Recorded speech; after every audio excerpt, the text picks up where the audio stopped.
Hi guys! Welcome to my YouTube channel. And now I am going to discuss to you the lesson 4 in Community Engagement, Solidarity, and Citizenship entitled Typologies of Community. Ayan. So, pag-uusapan natin dito, ano ba yung types ng communities? So, number 1, meron tayong tinatawag na Gemeinschaft community. This Gemeinschaft community means human association that are being intimate, informal, caring, homogeneous, and group welfare-oriented. Pag sinabi nating Gemeinschaft, ito yung association sa isang society na merong intimate relationship. These are characterized by having informal, caring, homogeneous, and group welfare-oriented. Ayan, pag sinabi nating Gemeinschaft, close yung mga tao dito, may intimate relationship, oriented sila, nakikihalubilo sa bawat isa. And then we have here the Gesellschaft Association Community. Kabaliktara naman ito ng Gemeinschaft. Sa Gesellschaft, ito ay characterized ng impersonal, rational, heterogeneous. Gesellschaft or association society pertains to the human association that are characterized by being impersonal, formal, rational, heterogeneous, and individually oriented. Simple, Gemeinschaft types of communities are governed by informal and loose relationship, while Gesellschaft naman are types of communities that are governed by formal and rigid relationships. In Gesellschaft community, relationships tends to develop for particular purpose. Halimbawa, doktor sa pasyente, businessman sa kliyente, priest to parishioners, as means to ends. So, ganun siya, nade-develop siya kasi meron siyang purpose. Like yung doktor, kailangan niya ng pasyente. So, nagkakaroon ng communication, nade-develop siya. So, I have discussed to you the Gemeinschaft versus Gesellschaft community. Okay, now, let's go here naman sa local community versus global community. Pag sinabi naman nating local community, ito yung term na madalas ginagamit kapag tinutukoy natin yung geographically bounded community, such as territorial areas, villages, barangay, town, city, municipality, provinces, region, or even an entire country depending on the point of reference. Ayan, sinabi nating local community. And then the other one naman na sinasabi natin is in global community. Ito naman yung term na ginagamit kapag tina-characterize natin yung interconnectivity ng people or countries all over the world. Such interconnectivity is made possible using internet and information and communications. Okay, tandaan, global. When you say global, we are using internet. Diba? O kaya naman yung information and communications. Ayan, global. Buong mundo. Ayan, by the means of using internet. Pag sinabi naman local, ito naman yung mga geographically bounded. Yung mga lugar kung saan man sila nakatira, like sa area, sa villages, sa barangay, town, cities, municipalities, and etc. Next, let's talk about the urban versus rural community.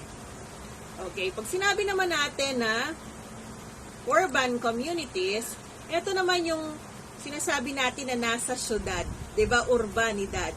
Malalaking buildings, malalaking townhouses, meron siyang malalaki, matataas, at madaming taong nakatira doon. Wala na halos areas kasi nga madami nang nakatayo na houses, business establishments, private infrastructures, meron na siyang railworks or railways, airports, and the likes. Yan. Pag sinabi naman nating rural communities, ito naman yung ginagamit natin. Ito yung term na ginagamit pag tinutukoy natin yung mga villages. Ito yung mga parang hindi parang, ito yung provinces. Diba? Nandun na tayo sa mga probinsya. Merong maliliit na mga kukonti ang populasyon, maliliit ang mga kabahayan, marami pang mga farms po pwede nating pagtaniman. Ayan, halos lahat ang makikita natin doon ay nakikita natin sa provinces. May mga fisheries, may mga agricultures, kung saan farming and fisheries ang pangunahing pagkakakitaan doon. Okay, and then we go here sa number 3, yung suburban. Ito naman yung residential or mixed area located sa city. Our skirts are within the community distance of a city. Most people works in the cities but others opt to work to housing subdivisions. So tandaan, ang urban, rural, and suburban are typologies based on geographic boundaries. Diba? So yun. Next, we'll go here sa community sector. What is a community sector? It is a broad set of community based on organization that voluntarily and autonomously function beyond a government state. Ayan, to continue, so sa community sector, we have 5 kinds. Number 1 is the economic or the business sector. Pag sinabi natin economic or business sector, this is the economic institutions fulfilling the economic needs of the society. Ayan, ekonomiya. Sila yung tumutugon sa mga pangangailangang ekonomiya ng ating bansa o ng mga tao sa isang komunidad. Pangalawa, we have here the political sector. These are the political institutions that are societal arrangements for legislating and enforcing laws and providing for social services. Political sector. And the number 3, we have here the religious sector. This is the principal aim of the religious institution is to satisfy the religious or spiritual needs ng society. Spiritual needs, kung sinabi natin religious sector. Then we have here the educational or the education sector. It is a process of transmitting society's knowledge, skill, values, and behavior through instruction and training or through self-activity. Edukasyon, pagbibigay ng edukasyon. Diba? Knowledge, giving knowledge or passing of knowledge. Yes, educational sector. And then we have here the family sector. The main responsibility of the social institution is to increase the human race. Ayan, mapadami. Magkaroon tayo ng increase sa human race. Now, let us discuss about social space. Ano ba yung social space? A social space is either a geographical or virtual community where people gather or network with one another due to common interests. What are the example of this? So, kung sinabi natin geographically based communities, these are public parks, clubs, gymnasium, pubs, town squares, or any public area where people meet and interact with each other. And then when you say naman virtual community, ito yung social space. This refers to electronic hubs, or forums where people use the internet and other social media outlets or platforms as a channel of communication, interaction, and exchange of ideas.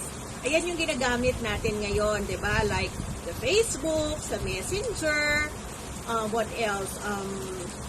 Mga social applications na meron. Ayan, eto yun. Diba? Mga Google Meet, Zoom, those are the example of virtual community. O kaya naman yung mga electronic hubs, o mga na ginagamit natin. So now let's go here to the term or identification of the term social mobility. Sabi dito, ang social mobility daw pertains to the social status or social standing of an individual. The standing can either be higher, lower, intergenerational, or intragenerational, and cannot necessarily be determined if the change is for good or bad.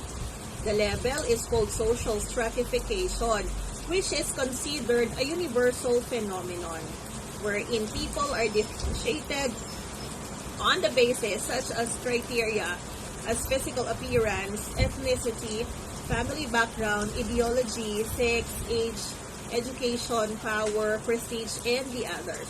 So these are the things or the terms that you will encounter in our learning activity sheet number 4. Ito yon. Ito yung mga content noon. I hope na itong mga diniscuss ko sa inyo ay makatulong bilang reference sa pagsasagot ninyo ng ating activity number 4. So that will be all for today. Goodbye and God bless you all. Thank you.